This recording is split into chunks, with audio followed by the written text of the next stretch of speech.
Hello, BookTube. I'm here with another Clifford D. Simak video. As everybody knows, me and a number of other booktubers are reading through all of Simak's novels. And last year, for 2024, and including January of this year, it was sort of here and there because it wasn't sort of an organized chronological way of doing it. But in February now, of February 2024, we are going to go back and do them chronologically, obviously missing the ones we've already done.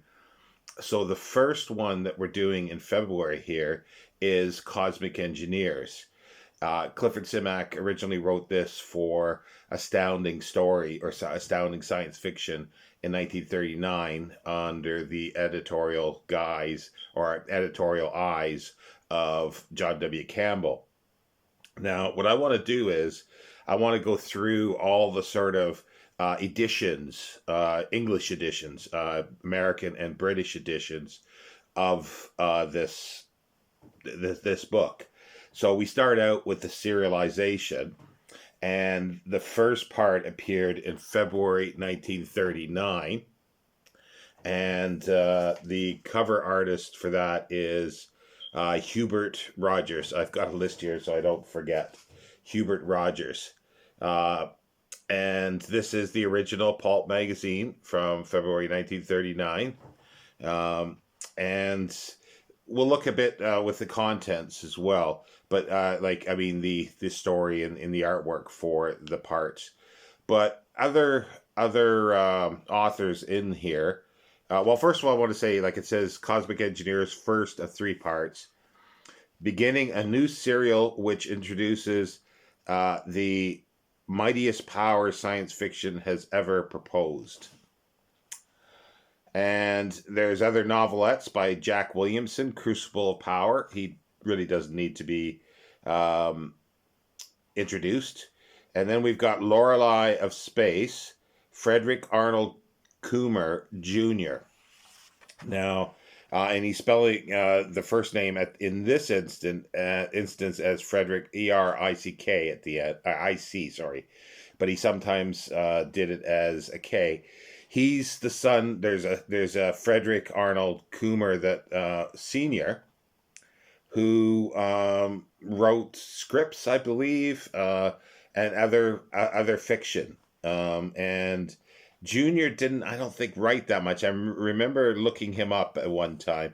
I don't remember any details, but again, he's basically a forgotten writer, and there's a lot of these authors in the pulps that sort of only dabbled in pulps or science fiction and in the pulps themselves under pseudonyms or just themselves, and then just didn't stop writing at some point, which would be an interesting study to go through some of those, but getting information might be a little difficult at times.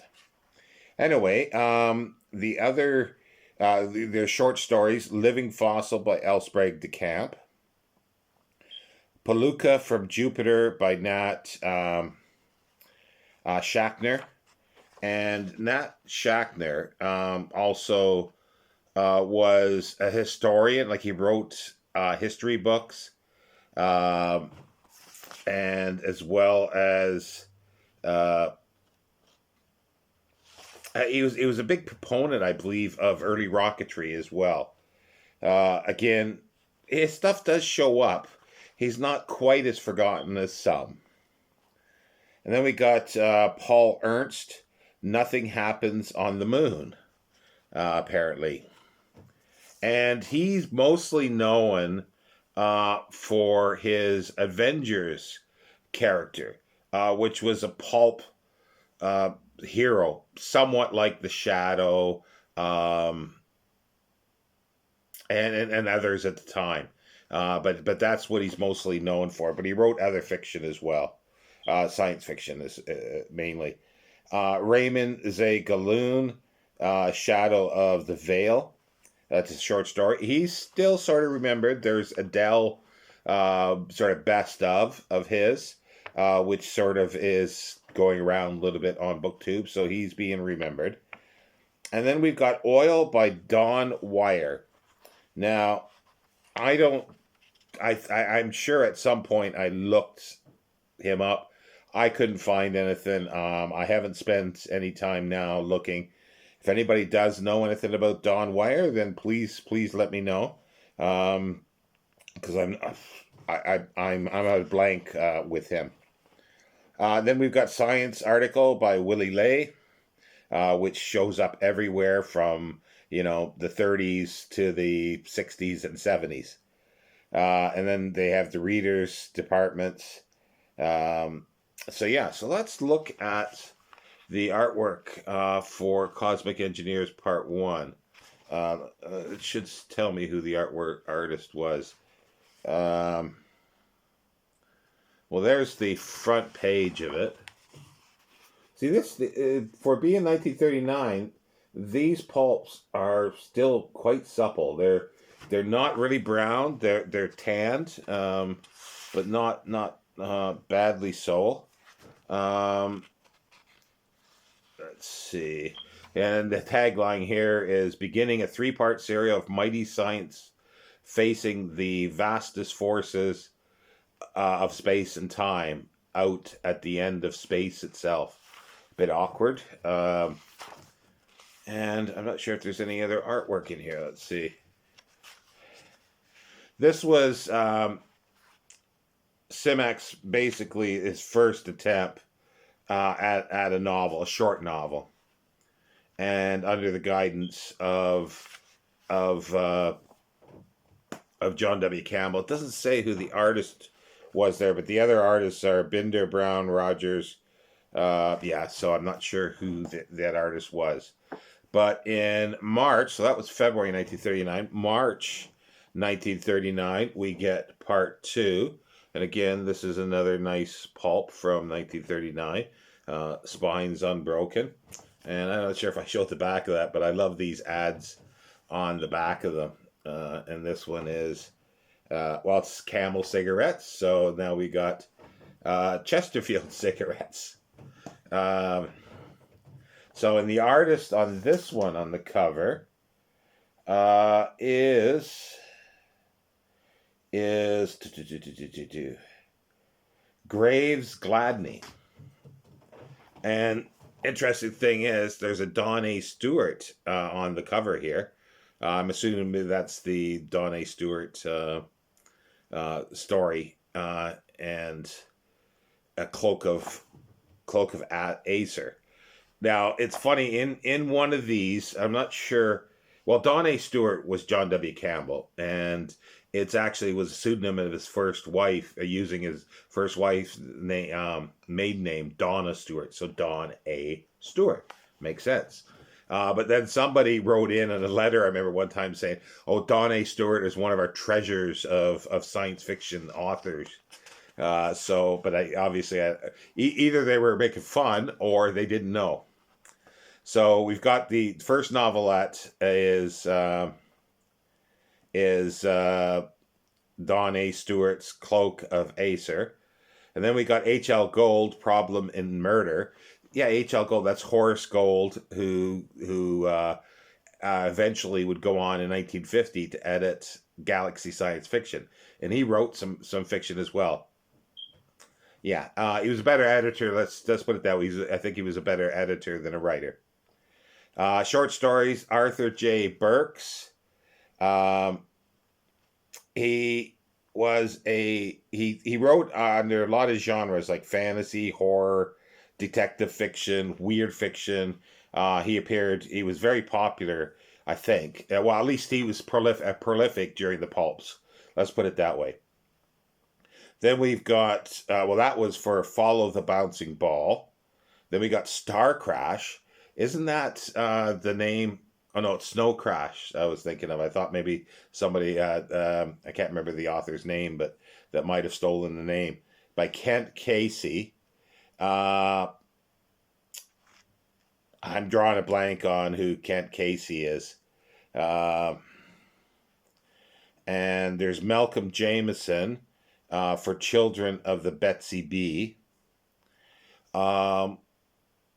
he was an interesting character, if I remember right. He was in the army, and he spent a lot of time in Egypt and the Middle East, but didn't write a lot, if I'm remembering right. And then we've got Beyond the Sun by D.L. James, and I'm not sure if that's there was a is it David or Donald James that was connected with uh, Charles Chaplin, who co-directed one of his films, and it's escaping me off the top of my head. But I don't know if that's the same D.L. Jones, because that D.L. Jones was a writer as well and wrote something in the 1980s. So it might be that might very well. Well, no, it could very well be the same guy, about the same age. But he wrote a book. It was very controversial.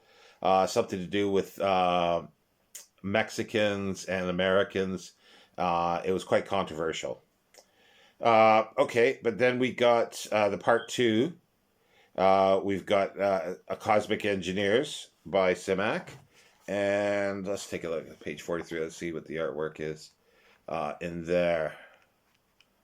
But again, there's no interior artwork that I can see.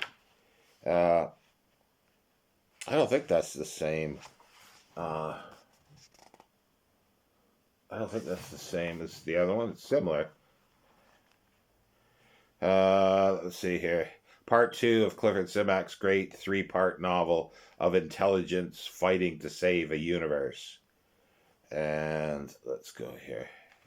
Oh, there is one here. There's an interior one.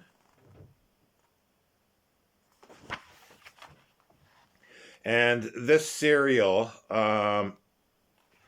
winds up to be different than the published book to a certain extent. I've never read the serialized version, and I think I will this time. I think I will read this, and then I can at least talk about the differences. So we got the concluding part in April's 1939, Astounding Science Fiction, with a fabulous cover by Schneeman, Schneeman, Schneenman.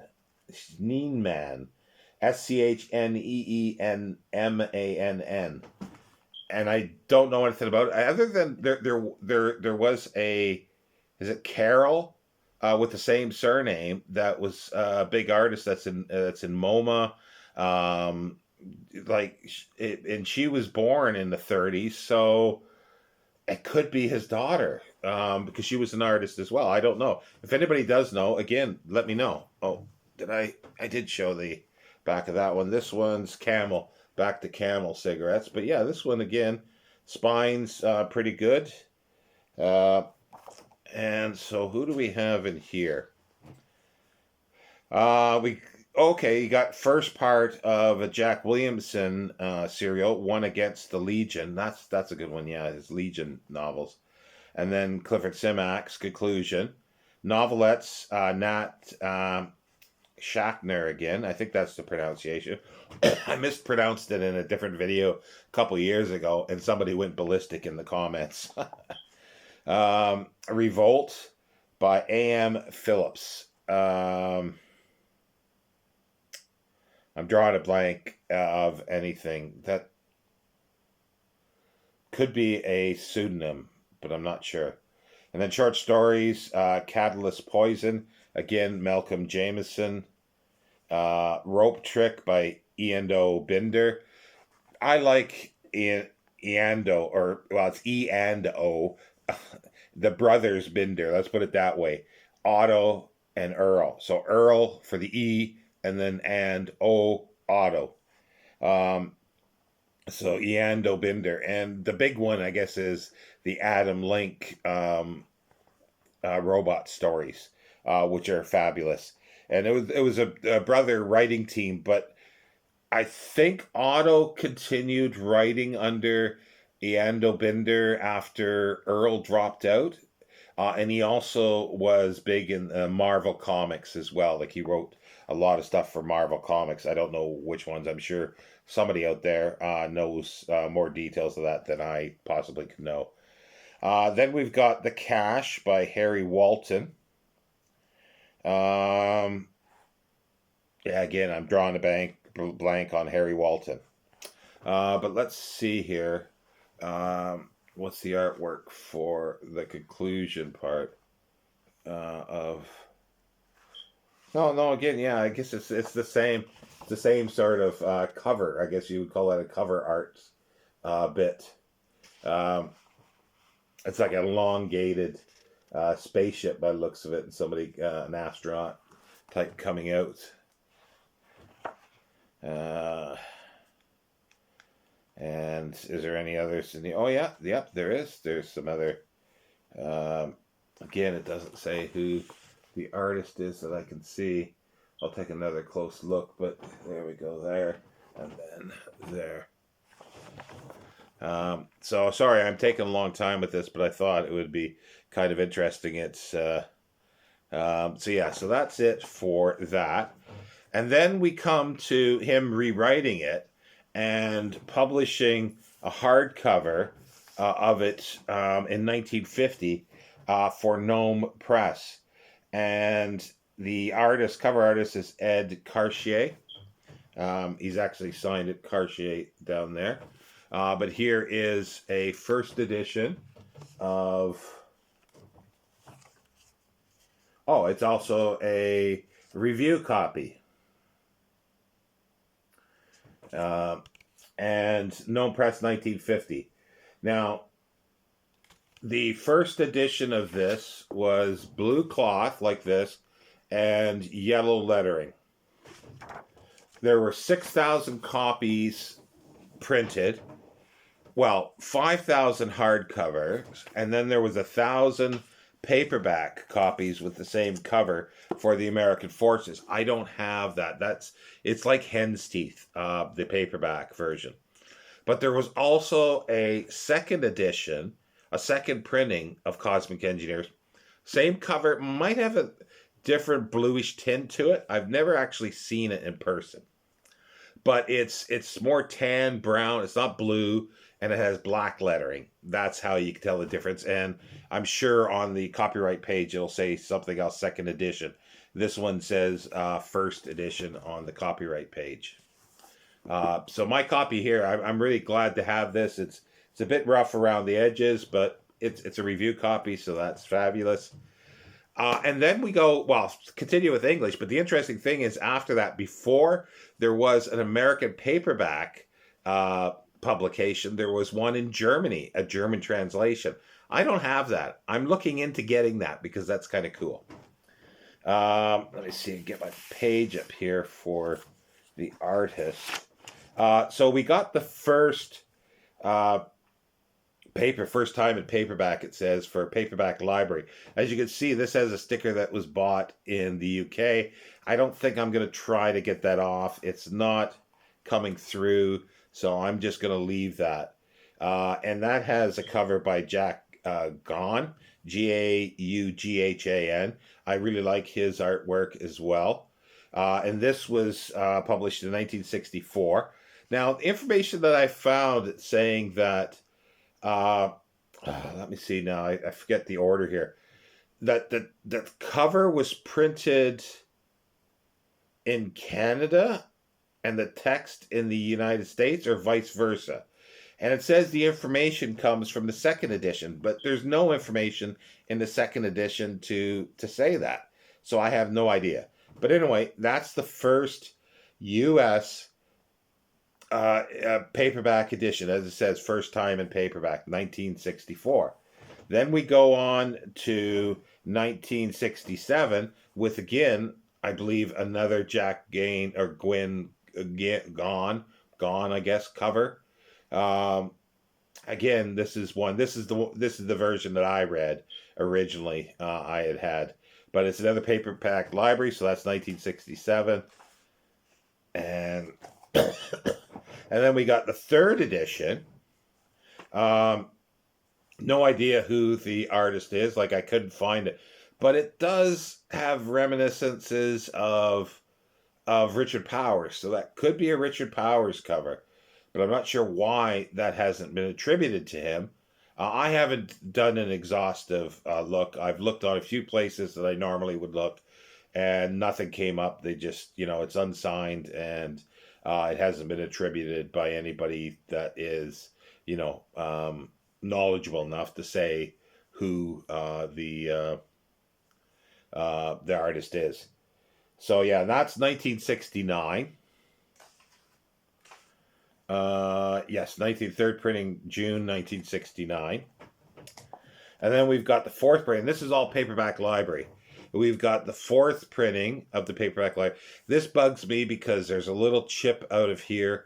And I'm not sure whether, I can't remember if it was when I bought it or hence like recently I'm just starting to put stuff into bags because I keep moving books and my Simak stuff was everywhere. So I'm getting everything together and I'm putting them into bags to make sure things like that don't happen if it is happening. So that is the third, and that's the cover artist is Del Sarte or Sorti. I'm not familiar with the artist at all, and that was September 1970. And again, yeah, I'll show you the back. So that's the fourth. See, it's very, very similar, but it's different picture. And then the first two, again, very similar, different pictures and different colors. So that's kind of cool. And then we go to, there were no book club editions of Cosmic Engineers at all. No book club editions for some reason. Then we've got the first British edition by Magnum Books. This one's a bit rough. But that's a Chris Moore cover, a sort of wraparound cover. This one, I think there's a bit of fading or darkening to the spine. But a Chris Moore, which doesn't really always have any bearing to what's in the book, but I do like his stuff.